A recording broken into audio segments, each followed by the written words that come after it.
আসসালামু আলাইকুম। তো দেখতে পাচ্ছেন এখানে দুটি ESP32 রয়েছে। এই ESP32 হেডার পিনগুলো সোল্ডার করা এবং এই ESP32S3 হেডার পিনগুলো সোল্ডার করা হয়নি, অর্থাৎ এটা জাস্ট প্যাকেজ থেকে বের করা হয়েছে। এটা হলো অথেন্টিক ESP32 চিপ রয়েছে এখানে।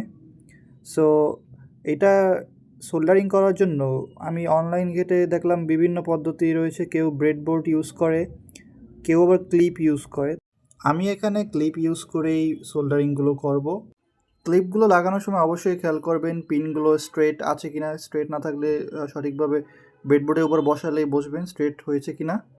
আমার সোল্ডারিংয়ের সামান্য এক্সপিরিয়েন্স রয়েছে, বাট এইটাই আমার ফার্স্ট মাইক্রো কন্ট্রোলার সোল্ডার করা, সেজন্য আমি সোল্ডারিং পেস্ট ইউজ করছি। এটা ম্যান্ডেটরি না, থাকলে ইউজ করতে পারেন। আমি ইউজ করছি যাতে সব কিছু স্মুথলি যায়, কোনো মিস্টেক না হয়। তো সোল্ডারিং করার সময় অবশ্যই আপনার আয়রনটি যথেষ্ট পরিমাণ গরম থাকতে হবে এবং আয়রনটি এক পাশে সোল্ডারিং ওয়্যারটি অন্য পাশে ধরে ধরে এরকমভাবে সোল্ডার করতে হবে। এক পাশ হয়ে গেছে, এখন অন্য পাশেও স্মুথলি হয়ে যাবে।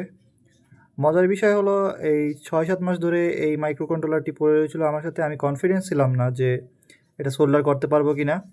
এক পর্যায়ে চিন্তা করেছিলাম যে মোবাইল সার্ভিসিংয়ের দোকানগুলোতে গিয়ে বলবো যে এটাকে সোল্ডার করে দিতে, বাট এই 6-7 মাসে আমি কিছু প্রজেক্ট তৈরি করলাম।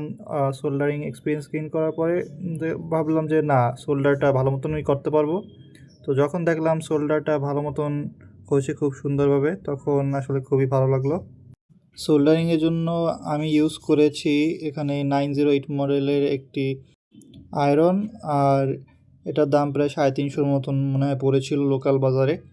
আর এর বিটটি হলো এখানে 150 টাকায় পেয়ে যাবেন লোকাল বাজারে, KAWH এই কোম্পানির। তো আজকের জন্য এই পর্যন্তই, দেখা হচ্ছে পরবর্তী ভিডিওতে।